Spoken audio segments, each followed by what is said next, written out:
L'évolution de la conscience humaine mènera éventuellement l'homme à passer de la conscience personnelle à la télépathie universelle. Cependant, l'homme n'est pas encore prêt émotionnellement et mentalement à réaliser cette télépathie universelle en raison de son ego et de son attachement à sa conscience personnelle. Avant de pouvoir atteindre ce niveau de conscience, l'homme devra neutraliser les obstacles et illusions qui l'entravent. Une fois qu'il pourra coexister avec son double, il pourra bénéficier de l'équivalence psychique avec lui.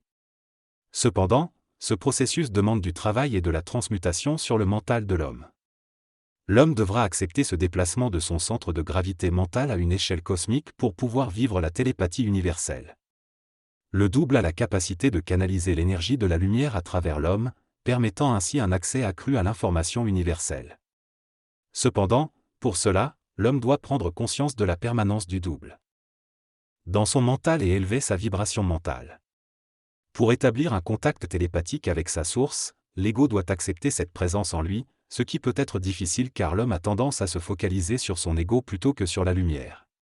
Comme les astronautes dans l'espace, l'homme en évolution doit apprendre à se détacher de son attachement terrestre pour évoluer vers une mentalité dépassant l'égoïsme subjectif et ainsi accéder à une relation mentale supérieure avec son double. Avant de bénéficier de la télépathie mentale universelle, l'homme doit d'abord connaître les lois du mensonge cosmique et percer à travers les voiles d'illusion qui ont créé l'ego. La conscience humaine est encore opaque et limitée, mais avec le temps, l'homme pourra évoluer vers une réalité plus subtile et avancée. L'auteur explique que l'homme est en voie d'évolution vers un état de conscience permettant d'accéder à la télépathie mentale universelle. Tant qu'il ne maîtrise pas son double intérieur et ne parvient pas à équilibrer sa relation mentale avec celui-ci, il est en initiation. Une fois dépassé cette étape, l'homme accède aux archives et au savoir, et son mental devient parfaitement équilibré. Toutefois, il est mis à l'épreuve par le mensonge cosmique afin d'épurer son mental et de l'amener à observer objectivement la réalité. Lorsqu'il atteint ce stade, il possède les fondations nécessaires pour développer la télépathie mentale universelle et établir un contact avec les plans de la lumière. L'auteur affirme que tant que nous parlons de conscience, l'homme est encore assujetti au mensonge cosmique, mais lorsqu'il ne sera plus question de conscience, il pourra être libre et bénéficier de l'intelligence se déplaçant à travers lui. Il pourra ainsi interpréter la nature de la vie et de la réalité sans faille et sans la couleur de la subjectivité. Enfin, l'auteur souligne que le mot conscience devrait signifier science avec, c'est-à-dire la télépathie mentale universelle. Que c'est cette transformation de la perception de la conscience que connaîtra l'homme nouveau. Dans cette vision de l'homme nouveau, celui-ci ne parlera plus de conscience au sens actuel du terme, mais plutôt de télépathie mentale. Sa pensée deviendra une télépathie universelle, lui permettant d'être en communication avec d'autres plans et de bénéficier de connaissances et d'une science puissante. Cette évolution de la pensée permettra à l'homme nouveau de se libérer des limitations de la conscience et des souffrances qui en découlent. En se connectant directement à une source d'intelligence et d'énergie créative, il pourra se développer sur le plan mental et matériel, en harmonie avec son niveau évolutif. La transformation vers la télépathie mentale permettra à l'homme de dépasser sa conscience personnelle et de se connecter aux plans universels, éliminant ainsi l'ego et l'égoïsme psychologique. Cette évolution du mental de l'homme permettra d'accéder à des dimensions cosmiques et de permettre une communication universelle. Cette transformation profonde de la perception de soi et de la réalité fera de l'homme nouveau un être parfaitement renouvelé et intégré à l'univers. La communication mentale universelle est envisagée comme une nouvelle réalité et une nouvelle conscience pour l'humanité. Cependant, tant que l'homme sera limité par sa volonté d'être conscient et de vivre consciemment, il ne pourra pas bénéficier de cette communication mentale universelle. Un état de mentation pure, où l'homme serait en permanence dans un état de réceptivité et de télépathie, serait nécessaire pour cela. Cela impliquerait un changement substantiel de la réalité psychologique de l'individu pour lui donner une nouvelle constante.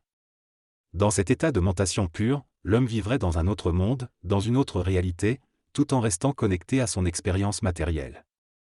Cela serait rendu possible grâce à une nouvelle qualité d'intelligence et de mentation en parfaite harmonie avec sa vie matérielle. Une fois intégrée l'énergie nécessaire à cet état, on parlerait donc plus de conscience humaine, mais plutôt d'une relation universelle entre le mortel et le double, fusionnant ainsi dans l'homme nouveau. La capacité de vivre une mentation télépathique universelle dépendrait de la capacité de l'individu à substituer la réalité de son égoïsme mental par une réalité supérieure. Cela est lié à son niveau d'évolution et de connexion au circuit universel. Cela ne donnerait pas une supériorité égoïste à certains individus, car la relation avec l'universel nécessite le partage de cette universalité dans une conscience commune. L'homme nouveau serait donc un être universel. Dans cette synthèse, il est expliqué que les êtres humains ont la capacité d'accéder à l'énergie télépathique universelle, mais cela ne signifie pas qu'ils deviennent supérieurs ou élitistes. Au contraire, cela nécessite une lutte pour se libérer des voiles imposés par le double, autrement dit l'ego. Lorsque cette soumission cesse, l'homme peut vivre la télépathie universelle de manière intégrale, en équilibrant ses propres énergies et forces invisibles. Il est essentiel pour l'homme de comprendre que le double n'est pas une entité toute puissante qui le domine, mais une dimension de lui-même. Les deux dimensions doivent être en équilibre pour que l'homme puisse bénéficier pleinement de sa relation avec le double sur le plan mental.